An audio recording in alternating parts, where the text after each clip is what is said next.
President Trump is on his way to Fort Bragg ahead of the Army's 150th anniversary celebration, which is this weekend. The North Carolina base is the headquarters for the Army's Special Operations Command, training Green Berets and Army Rangers there. The president expected to highlight the surge in recruitment for the military overall, but especially the Army.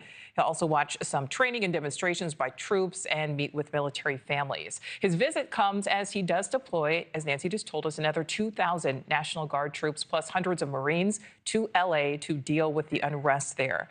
NewsNation's Robert Sherman is live for us from the White House following this aspect of things. So, Robert, the president really doubling down on his decision to deploy those troops.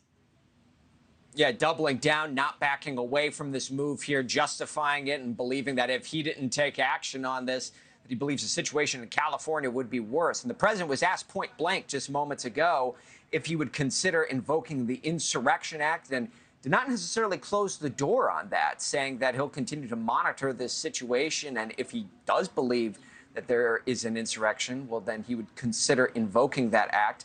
He also did not shy away from hitting California Governor Gavin Newsom, saying that the two have spoken, and he believes that the state leadership in California is not doing enough. Here's what he had to say. Take a listen.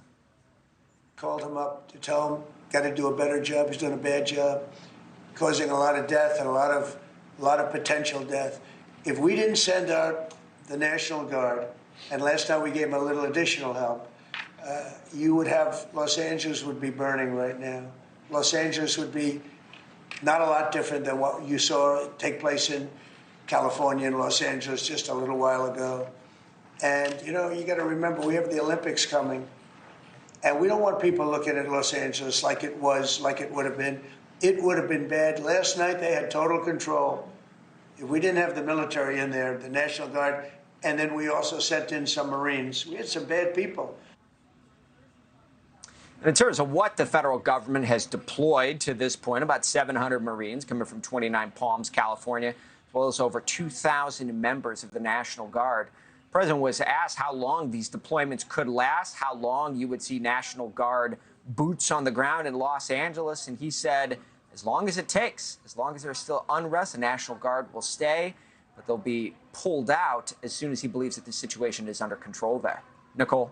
Well, Robert, the president also asked about this Saturday's parade. We know this is all happening as he's now making his way to Fort Bragg. What can we expect from that?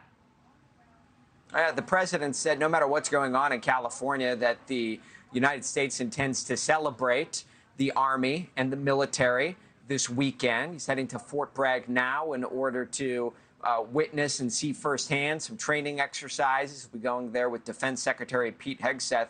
The president also did give a warning about this weekend as well. He said that if there is any unrest here in Washington, D.C., when it comes to that parade or when it comes to any of the celebrations taking place, that they will be met with force. So giving that warning to any demonstrators to stay away, allow the nation to celebrate its military. Nichole. Thank you for watching. Subscribe below and download our NewsNation app right now on your phone, and you will get fact-based, unbiased news for all Americans.